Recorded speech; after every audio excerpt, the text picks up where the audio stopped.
দেশি মুরগির মাংসের ঝোল রান্না করার জন্য প্রথমে কড়াইতে বেশি করে তেল দিয়ে আলুগুলোকে ভেজে তুলে রাখতে হবে। দিয়ে ওই তেলের মধ্যে গোটা গরম মশলা ফোড়ন আর তেজপাতা ফোড়নে দিয়ে পেঁয়াজগুলো দিয়ে দিতে হবে। পেঁয়াজগুলো দিয়ে ভালো করে ভাজা ভাজা হয়ে গেলেই আদা আদা রসুন আর লঙ্কা বাটা দিয়ে দিতে হবে। দিয়ে ভালো করে নেড়ে চেড়ে ধনে গুঁড়ো, কাশ্মীরি লঙ্কার গুঁড়ো আর হলুদ গুঁড়ো দিয়ে ভালো করে নেড়ে চেড়ে নিতে হবে। যখন সাইড দিয়ে তেল ছেড়ে আসবে, পাশে সেদ্ধ করা, দেখো প্রেসার কুকারে মানে সিটি মেরে নিয়েছি মাংসগুলোকে।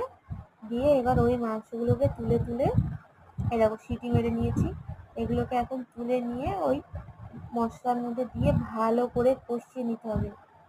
আর প্রেসার কুকারে আছে তো অনেকটা দেখো জল বেরিয়েছে, ভালো করে দেখো এবার কষিয়ে নিতে হবে। দেখো অনেকটা জল বেরিয়ে যাবে, তারপরে অল্প অল্প করে জল দিয়ে কষিয়ে যখন পুরো সাইড দিয়ে তেল ছেড়ে আসবে, দেখো জল দিয়ে দিলাম। জল দিয়ে ভালো করে যখন ফুটে উঠবে, দেখো ঝোল রেডি। এবার গরম মশলা দিয়ে আমাদের চিকেনের ঝোল রেডি। তার আগে আমি একটু কষা তুলে রেখেছিলাম দেখো, কারণ প্রেসারের সিটি মারা তো পুরো হয়েই গেছিলো। কষা যখন তুললাম না, খেয়ে দেখলাম একদম খুব স্বাদ হয়েছে, একদম সেই হয়েছে খেতে, সেই। দেখো শুধু আমার এক্সপ্রেশনটা দেখো, বেশ ঝাল ঝাল, একদম সুন্দর হয়েছে খেতে। আর এই ঝোলটা দিয়ে আমরা ভাত দিয়ে খাবো। আর দেখো, আর ওই কষাটা তুলেছি, কষাটা তো একদম সেই হয়েছে, ওই দেখো।